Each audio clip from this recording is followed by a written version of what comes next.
Viva Voz, com Vera Magalhães.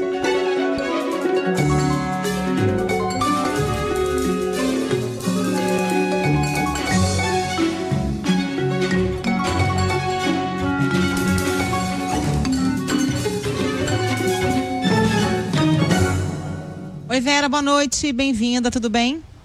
Oi, boa noite, Carol, boa noite, ouvintes e também quem nos assiste.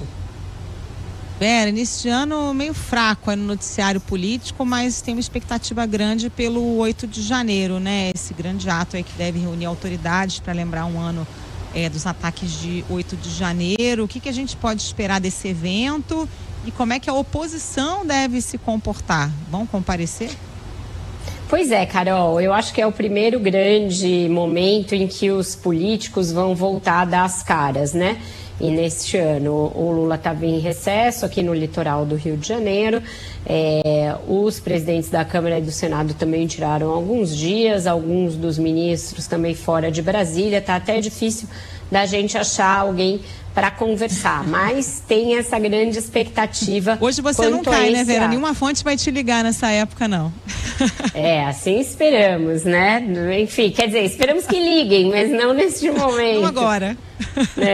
Ontem até consegui, falei rapidamente ali com alguns, hoje já foi menos ainda do que ontem, enfim, tá escasso ali o acesso às fontes, porque o fim do ano foi muito pesado, o Congresso ficou votando até dia 20 e tantos ali de dezembro, então agora todo mundo realmente de recesso, mas já conversando muito sobre a realização desse ato. Lula avisou os ministros que espera que todos compareçam, então mesmo quem estiver viajando vai interromper as férias para comparecer, e o que deve acontecer é uma sessão solene em uma das casas, deverá ser no plenário da Câmara, que é maior, para abrigar todo mundo, com uma mesa composta pelo Lula, pelos presidentes das duas casas do Congresso, pelo presidente do Supremo, ministro Roberto Barroso, e também algumas outras autoridades poderão integrar a mesa, pelo que eu apurei. Pode ser que Alexandre de Moraes, a Rosa Weber, que presidiu o Supremo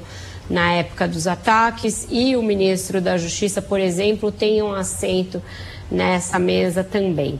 Foram chamados todos os governadores e os prefeitos de capitais também deverão comparecer.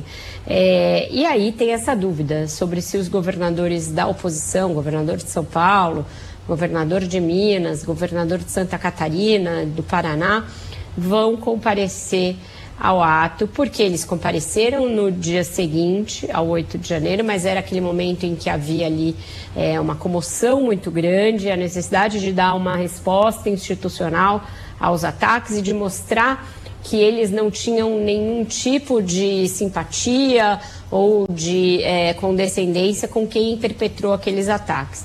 Agora, a coisa é vista de uma maneira um pouco diferente. Tem muitos oposicionistas que estão vendo esse ato como uma tentativa do governo de bater bumbo em cima disso e de desgastar o ex-presidente Jair Bolsonaro, desgastar o bolsonarismo. Então, aliados de Bolsonaro, eles manifestam sérias dúvidas sobre a conveniência de participar dos atos. Porém, eles têm um certo temor de que muita gente compareça, de que quase todos os governadores compareçam, só eles não participem, e aí crie-se essa impressão de que eles, passado um ano, estão minimizando o que aconteceu em 8 de janeiro do ano passado. Então tem ali um cálculo que está sendo feito muito no olho mecânico, e eles estão conversando entre eles, pelo que eu apurei, para decidir se vão ou não. Alguns governadores que já fizeram um movimento de se afastar um pouco da influência do bolsonarismo, esses deverão comparecer com certeza. É o caso do governador do Rio, Cláudio Castro, que tem tido uma boa relação com o governo federal. Ele tem feito ali gestos de aproximação com o governo federal e deverá comparecer. Então, eu acho que não vai ser massivo, como foi no 9 de janeiro do ano passado, em que todos eles foram ao Palácio do Planalto quando chamados pelo presidente, fizeram aquele gesto de atravessar a Praça dos Três Poderes a pé e ir até o Supremo Tribunal Federal. mas alguns deles deverão sim participar, Carol. A dúvida maior é dos maiores estados, Minas e São Paulo, principalmente porque são nomes que frequentemente são citados como possibilidades de candidatos à presidência em 2026, o Tarcísio e o Romeu Zema. Então, para esses dois é que tem uma grande expectativa quanto ao comparecimento ou não nesses atos. É um cálculo que também leva em conta certamente que é um ano eleitoral, né, Vera? A gente sabe que são eleições municipais, normalmente as eleições municipais têm temas ali mais paroquiais, mas esse ano deve ser um pouco diferente, pelo menos nas grandes capitais, né? O embate da polarização da eleição de 22 ainda está no ar, ainda está aí como pano de fundo, né? Certamente, Carol, a gente tem na eleição aqui para a capital do Rio e na capital de São Paulo o Bolsonaro muito presente como ali articulador de candidaturas, tentando se mostrar um cabo eleitoral ainda poderoso para mostrar que a inelegibilidade não tirou dele a força eleitoral e a força política. Então, ele tem aqui promovido a candidatura do Alexandre Ramagem no Rio de Janeiro e está tentando decidir sobre o melhor caminho em São Paulo, se é lançar de fato a candidatura do Ricardo Salles ou se vai acabar apoiando o prefeito atual Ricardo Nunes, que é o que deseja o presidente do partido dele, Valdemar Costa Neto. Nos dois casos, deverá haver uma réplica de algum tipo de polarização. Em São Paulo, ela se dará com o Guilherme Boulos, que é o candidato do PSOL e apoiado pelo presidente Lula. E aqui no Rio, provavelmente, o PT vai apoiar, se não formalmente na chapa, mas pelo menos informalmente, a reeleição do prefeito Eduardo Paes. Então, é uma polarização que se dá, nos dois casos, não com o PT raiz, mas que deve, de alguma maneira, espelhar o que a gente viu em 2022. Bom, e nesse 8 de janeiro tem expectativa também de atos populares pelo Brasil. Os bolsonaristas estão programando alguma coisa? Olha, isso está sendo bem monitorado pela ABIN, está sendo monitorado pela Polícia Federal e, de alguma maneira, está no radar também do Supremo Tribunal Federal, porque existe aí uma expectativa de que pode ter protestos nas redes sociais ou até mesmo manifestações de rua contra as prisões continuadas de quem participou do 8 de janeiro, né? Aquela ideia de que o Supremo mantém as pessoas presas e pessoas que não teriam feito nada. Eles vão muito difundir essa ideia das prisões como sendo arbitrárias, como sendo exageradas, das penas como sendo excessivas e como havendo uma certa perseguição política a quem participou daqueles atos. Ainda existe nos ambientes aí mais radicalizados do bolsonarismo, no Telegram, no WhatsApp, nas redes sociais, muita teoria da conspiração de que o 8 de janeiro não foi promovido por bolsonaristas, de que, na verdade, foi uma armadilha da esquerda, etc. E críticas e protestos contra o Alexandre de Moraes e o Supremo, que eles chamam de ditadura do Supremo, são esperados para esse dia, mas ninguém espera nada violento e nada que de alguma maneira chegue perto de repetir o quebra-quebra que a gente viu no 8 de janeiro passado, até porque as punições de fato foram duras e foram exemplares e ninguém quer correr o risco de novo incorrer nisso e ser considerado ali conspiracionista ou promotor de tentativa de golpe ou de tentativa de supressão do Estado Democrático de Direito, nada disso. Então, manifestações como aquelas que a gente viu há um ano, está meio descartado até agora por todo mundo que está monitorando, mas esse tipo de crítica e de campanha nas redes sociais é algo que está sendo esperado para 8 de janeiro, que é logo ali, segunda-feira.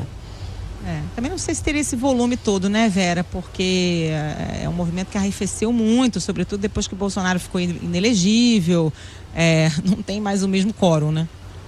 Arrefeceu, não tem mais o mesmo quórum, mas é impressionante que as pesquisas mostram o eleitorado ainda muito dividido, né? O Lula tem a aprovação hoje muito semelhante àquele contingente que o elegeu, um pouco mais de 50% dos eleitores brasileiros. E o Bolsonaro ainda tem inabalado ali com apoio a ele não aquilo tudo que ele teve de voto, mas um razoável volume de eleitores. Então, sim, arrefeceu nas ruas.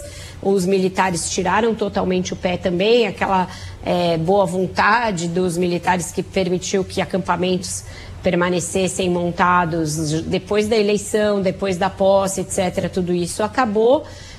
E a gente tem ali uma tentativa de afastar as Forças Armadas de qualquer grau de cooptação e de ali, contaminação política, mas na sociedade ainda permanece uma certa aversão ao PT por parte da direita e ainda um acolhimento de teses conspiracionistas como que a eleição foi roubada e que o Supremo exerce algum tipo de ditadura. Esse tipo de tese ainda tem eco na parte mais radicalizada da direita, Carol. Ô Vera, vamos mudar de assunto, um assunto que está em pauta aí, continua sendo a agenda econômica, né? A gente falou ontem sobre a entrevista do ministro Fernando Haddad, e naquela entrevista ele traçava ali algumas prioridades. Ele falou sobre a regulamentação da reforma tributária, até porque tem prazo, né, para o envio dessa proposta. O Congresso segue em recesso, essa deve ser uma das primeiras tarefas aí do ano. Já dá para saber o que vem por aí? Olha, são pelo menos 3 as propostas de lei complementar que vão ser enviadas pelo Executivo, estão sendo formuladas na Secretaria Especial de Reforma Tributária do Ministério da Fazenda, para regulamentar pelo menos 71 itens da emenda constitucional 45 que foi aprovada, que é a reforma tributária. Então é bastante coisa ainda por regulamentar, Carol. Equivale a dizer que sem isso a reforma tributária é uma casa ali com a sua alvenaria construída, com o seu telhado construído, mas sem ainda a possibilidade de ser habitada, porque não tem cômodos, não tem móveis e não dá para ainda a gente considerar como a reforma tendo sido feita, efetivada. Por quê?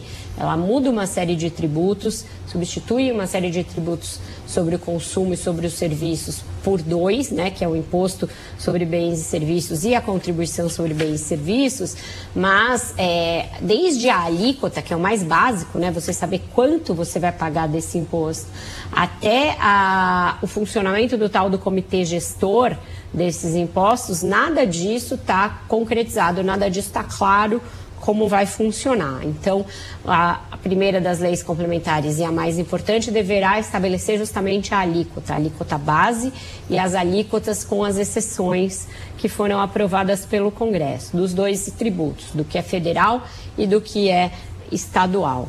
A segunda lei complementar deve se debruçar sobre esse comitê gestor, porque foram muitas as mudanças feitas. A Câmara queria de um jeito, o Senado queria de outro, e para não mexer muito a Câmara deixou mais ou menos como o Senado propôs, mas agora vai entrar todo um trabalho de mostrar a divisão, de como os estados vão participar desse comitê e como vai ser feita a divisão do que é arrecadado pela União e distribuído pelos estados.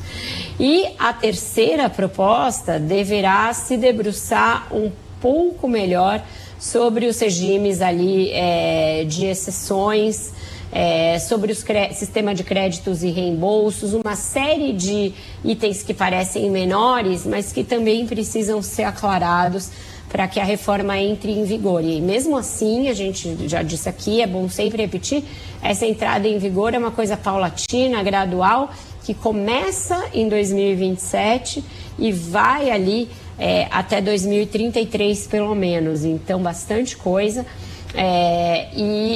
Essas leis são necessárias até para você criar uma série de órgãos, uma série de mecanismos que vão ali gerir o novo sistema tributário sobre o consumo. Essas leis complementares vão mudar todo o Código Tributário brasileiro. Então, é muita coisa que tem que mudar. Você tem toda a mudança da cobrança que hoje é feita na origem, né, onde o produto é produzido, e passa a ser feita no destino, ou seja, onde ele é consumido, e isso também requer uma engenharia toda de arrecadação bastante diferente do que a gente tem atualmente. Então, prefeituras, estados, e governo federal vão ter que trabalhar muito também nesse novo sistema de cobrança dos impostos. É muita coisa, vai ter briga pela relatoria desses projetos, porque são os principais projetos do ano, aqueles que vão deixar os seus relatores nos holofotes. Os relatores originais já estão levantando a mão, eles querem também relatar a regulamentação, mas como são 3 propostas distintas, o presidente da Câmara e o presidente do Senado devem aproveitar para também fazer ali uma caridade ali, uma espécie de boa vizinhança com os seus principais aliados e distribuir essa bola melhor. Não vai ficar tudo com o Eduardo Braga, nem tudo com o Aguinaldo Ribeiro. Baleia Rossi, que era envolvido nisso, deverá ser chamado a relatar um dos projetos na Câmara, e outros senadores ligados ao presidente Rodrigo Pacheco podem ser relatores também no Senado. Isso a gente está falando só da parte da tributação sobre o consumo, né? Ainda tem a outra parte da reforma que o governo ainda nem tocou, que é a tributação da renda. E o próprio Haddad, nessa entrevista, não parecia muito confiante de que isso vai ser atacado aí nesse ano, né? Ele falou, o ano é curto, a gente tem que regulamentar toda a reforma tributária, reforma do imposto de renda, é um outro vespeiro, não sei, acho que ele vai deixar mais para frente, né? Vai deixar para 2025, provavelmente, correndo o risco de não conseguir fazer, porque a gente tem uma tradição no Brasil de que reforma constitucional ou você faz no início dos governos ou você não faz. E o governo Bolsonaro tentou reformar o imposto de renda e não conseguiu. Paulo Guedes mandou uma proposta, ela passou na Câmara e ficou para sempre represada no Senado. O governo federal já disse que não quer aquela, então vai mandar uma nova. Então é começar do zero, uma reforma difícil, porque tem aí uma discussão sobre se é necessário criar uma alíquota, uma faixa maior do que os 27,5% para quem é muito rico. E isso não deverá ser simples de tramitar, então não é certeza que neste mandato a gente vai ver mais alguma reforma tributária sendo aprovada. A mesma discussão de impostos sobre grandes fortunas, sempre é algo muito complicado, cercado ali de interesses poderosos e costuma ter muita dificuldade de avançar. Vera, mudando de assunto, na calada do recesso, um vereador do União Brasil conseguiu as assinaturas para criar uma CPI das ONGs na Câmara Municipal de São Paulo. E quando a gente está falando de CPI das ONGs, o alvo, na verdade, é o padre Júlio Lancelotti, né? Que acabou virando o alvo dos conservadores, né? Uma figura assim meio simbólica. Pois tem todo o contorno de perseguição religiosa. Essa CPI que foi proposta pelo vereador Rubinho Nunes, é um vereador do União Brasil que na origem é ligado ao MBL. O MBL já tem uma rusga histórica com o padre Júlio, outros líderes do MBL já promoveram ali ataques ao padre Júlio, isso já suscitou ações judiciais e tudo mais. E agora esse vereador propõe essa ONG, essa CPI das ONGs, foca na ementa da CPI em 2 ONGs, a Bompar e a Coletivo Craco Resiste, dizendo que a primeira delas principalmente seria ligada ao padre Júlio, dando a entender que ele teria inclusive alguma participação nas doações que são feitas às ONGs. O padre se manifestou publicamente, disse não ter nada a ver com nenhuma das 2 ONGs, disse que a Câmara tem o direito a fazer a CPI e que não vai encontrá-lo no comitê, nem no conselho, nem em nenhuma participação em ONG nenhuma. Ele foi conselheiro de fato da primeira ONG, da Bompar, mas diz já ter se desvinculado dela há 17 anos. E eu acho muito grave que seja perpetrado um ataque desta natureza, com esse grau de virulência, contra uma figura religiosa que faz um trabalho comunitário, um trabalho ali de solidariedade importante com as pessoas em situação de rua, com as pessoas ali que são dependentes químicas na região da Cracolândia, distribuindo alimento, distribuindo cobertores, distribuindo... É público o trabalho que o padre Júlio faz, ele está todos os dias nas ruas, distribuindo pão, distribuindo sopa, cobertor, todo mundo vê isso que acontece, e me parece inclusive uma completa incoerência, porque a direita passou a eleição de 2022 inteiro inteira dizendo que a esquerda promoveria fechamento de igrejas, perseguição a cristãos e perseguição a religiosos. E o que é essa CPI, se não uma perseguição violenta a um cristão que faz aquilo que o Evangelho prega mais basicamente, que é ajudar quem tem fome, que é ajudar quem tem frio, que é ajudar quem não tem teto. Então, a cúpula da Câmara tem de ver como vai lidar com isso. Vai instalar uma CPI dessa? As palavras que o vereador destina ao Padre Júlio são muito ali sérias, muito graves. Ele chama o Padre Júlio Lancelotti, que é aquela figura que todo mundo conhece, um senhor de cafetão da miséria, que é uma coisa ali de baixíssimo calão. É isso que a Câmara Municipal de São Paulo considera que é a sua prioridade num ano de eleição municipal? É esse tipo de perseguição que o Legislativo Municipal da cidade considera que é a sua missão quando o centro de São Paulo está abandonado pelo poder público, ali sofrendo de várias carências em relação à moradia, em relação à segurança, em relação a quase todas as políticas públicas, saneamento básico, tudo ali falta. Muito que falta, as ONGs e o Padre Júlio tentam suprir de alguma maneira com o pouco que lhes é possível fazer. Então me parece um desvio de finalidade absurdo de um legislativo municipal, a destinação de recursos públicos a uma comissão parlamentar de inquérito voltada para perseguir pessoalmente uma pessoa, inclusive colocando a sua integridade física em risco. E me parece que é uma decisão que a cúpula da Câmara, com o presidente da casa, Milton Leite, à frente, vai ter de tomar, se é isso que a Câmara quer fazer num ano de eleição municipal. O Brasil está muito virado, né, Vera? Estava vendo esses dias, não sei se você já assistiu a série sobre o Betinho no Globoplay. Acho que todo mundo tinha que assistir a uma aula de Brasil e como naquela época o Brasil se mobilizou para acabar com a fome, né? O Betinho levantou essa bandeira, mas junto com outras entidades, com a própria Igreja Católica, e o Brasil se mobilizou naquela campanha Natal Sem Fome que durou durante muitos anos e recentemente até voltou, né? Porque a gente voltou para o mapa da fome. E agora a gente tem uma figura como o Padre Júlio sendo atacado como cafetão da miséria. Realmente é uma guinada assim que não dá para entender. E não dá para entender porque não deveria ser uma questão ideológica, não é uma questão de direita ou esquerda, esse tipo de problema. É uma questão de Brasil, de país, de onde isso de humanidade, coloca, né, Vera? Em termos de desenvolvimento humano, social, exatamente. Então, deveria ser interesse de todos melhorar essa situação e cobrar a quem de direito, né? A quem de direito. A própria Câmara tem um papel nisso. Os executivos federal, municipal e estadual, não quem está tentando fazer alguma coisa. Você pode gostar do padre ou não, você pode concordar com o tipo de pregação religiosa que ele faz ou não, mas daí a persegui-lo religiosamente e politicamente vai um grande passo, e isso nos coloca numa rota muito perigosa, que é o uso de CPI como instrumento para perseguição desse ou daquele com quem nós não nos sintonizamos, não nos afinamos do ponto de vista ideológico. Vera, obrigada, boa noite para você, até amanhã. Obrigada, Carol, até amanhã, boa noite a todos. Intervalo, voltamos já já.